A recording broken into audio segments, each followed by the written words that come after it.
guide will show you how to find the confidence interval using a t-interval in the ti-84 calculator using the stats method. There's also going to be a video on how to find a confidence interval using a t-interval using the data method to follow. This example I did in the other lecture video, and we did it by hand. We're going to go back and do the exact same example, so we're going to do it using the calculator to shorten the process. And this says, you randomly select 36 cars of the same model that were sold at a car dealership and determine the number of days each car sat on the dealership's lot before it was sold. The sample mean is 9.75 days, with the sample standard deviation of 2.39 days. Construct a 99% confidence interval for the population mean number of days of the car model sits on the dealership lot. So the first thing we do is we're going to identify a couple of things. That 36 cars is bigger than 30. So by the central limit theorem, we can use a normal distribution to approximate this, and that's what we need for a confidence interval. So what we're going to do is we're going to go to our confidence interval. We're going to go to stat. And this time, when you go to stat, in this menu, you're going to arrow over to test. You have these things called tests.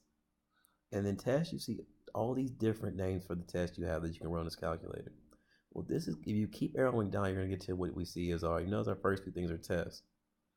If you keep arrowing down, you get to the Z interval, T interval, two samples, Z interval. So you see all these intervals next. We want to do a T interval here. And for this T interval, there's two methods you can use, which is data and stats. If you use data, and the first thing you see is a list, which means you have to put numbers into a list. We haven't put any numbers in the list.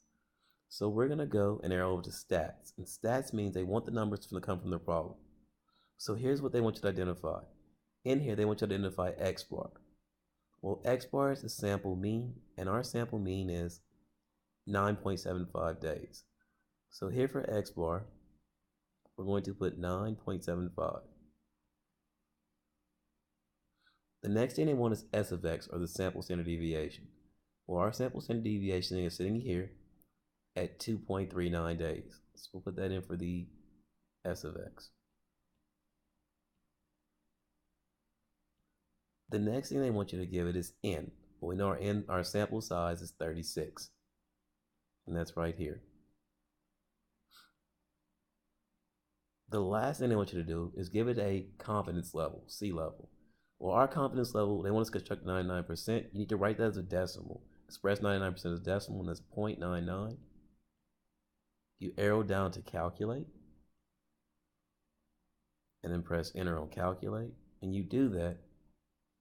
This will give you the exact same values that we found by hand, 8.665 to 10.835. So you have your lower and your upper limits given to you by the calculator. So notice that the calculator does everything that we did, but it does it a lot quicker.